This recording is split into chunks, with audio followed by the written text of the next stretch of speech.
بسم اللہ الرحمن الرحیم۔ السلام علیکم ورحمۃ اللہ وبرکاتہ۔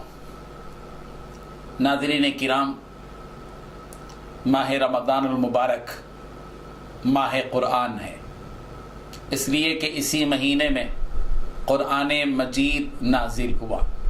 شہر رمضان الذی انزل فیہ القرآن، رمضان کا مہینہ وہ مقدس مہینہ ہے جس میں قرآن مجید کا نزول ہوا۔ قرآن مجید کیا ہے؟ قرآن مجید دراصل کتاب ہدایت ہے۔ اس کو کتاب عبادت نہیں قرار دیا گیا۔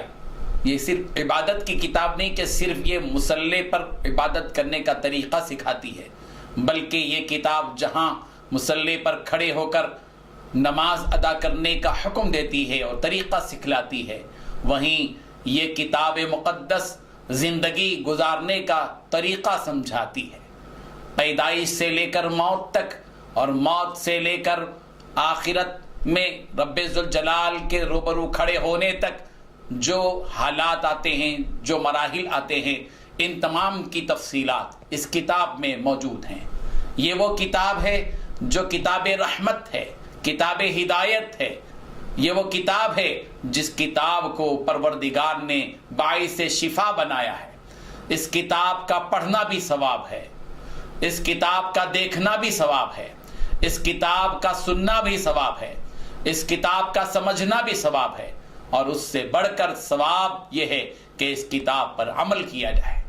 جس کتاب کو صرف ہم رمضان المبارک کے موقع پر پڑھتے ہیں اور سنتے ہیں، ہمیں اس سے 2 قدم آگے بڑھنا چاہیے کہ جہاں ہم نے قرآن مجید کو سنا اور قرآن مجید کو پڑھا، وہیں قرآن مجید میں تدبر بھی کرنا چاہیے، تفکر بھی کرنا چاہیے۔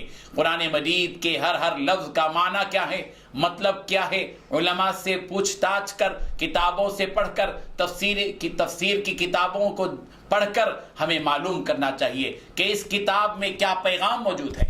اس کتاب میں پوری انسانیت کے لیے پیغام موجود ہے۔ یہ کتاب وہ کتاب ہے جو رحمت کے لانے کے لیے میگنیٹ کا کام کرتی ہے، مقناطیس کا کام کرتی ہے۔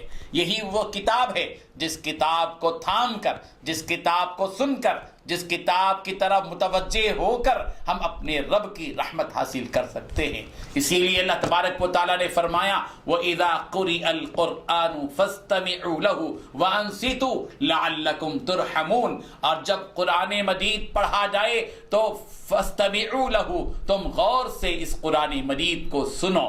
فَاسْمَعُوا نہیں کہا گیا، فَاسْمَعُوا کے معنی آتے ہیں صرف سننے کے، لیکن اللہ تعالیٰ نے فَاسْتَمِعُوا لَهُ کہا کہ اس قرآن مجید کو جب پڑھا جائے تو غور سے سنو۔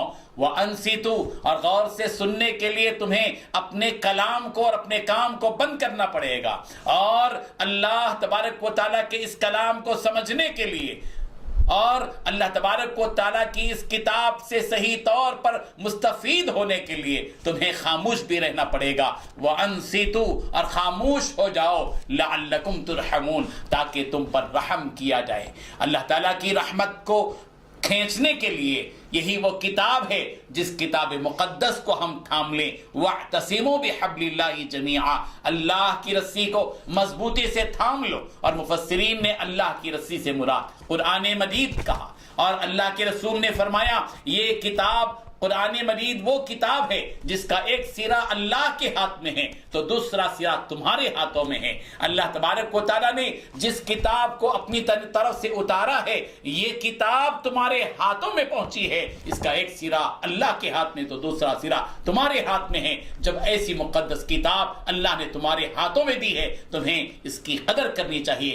اللہ کرے کہ قرآن مجید کے جو حقوق ہیں ان حقوق کے ادا کرنے والے ہم بن جائیں۔ قرآن مجید کے حقوق کیا ہیں؟ قرآن مجید کے حقوق یہ ہیں کہ قرآن مجید کو پڑھا جائے، قرآن مجید کو سنا جائے، قرآن مجید کو تجوید و ترتیل کے ساتھ پڑھا جائے، اور قرآن مجید کے معانی اور مفاہیم کو سمجھا جائے، اور قرآن مجید پر عمل کیا جائے، اور قرآن مجید کو ان لوگوں تک پہنچایا جائے جن لوگوں تک آج تک کی کتاب نہیں پہنچی ہے۔ یہ ہماری ذمہ داری ہے کہ قرآن مجید کے پیغام کو ان لوگوں تک پہنچایا جائے جو قرآن مجید کے پیغام سے محروم ہیں۔ ہیں، اور بلکہ قرآن مجید سے متعلق غلط فہمی میں ہیں موجود ہیں، اور لوگوں نے غلط فہمی پیدا کر دی ہے. اس غلط فہمی کو دور کرنا ہوگا اور قرآن مجید کے آیات اور قرآن مجید کے اندر موجود جو پیغام ہے اس کو برادران وطن تک بھی پہنچانا ہوگا. اللہ تعالی ہم سب کو عمل کی توفیق عطا فرمائے.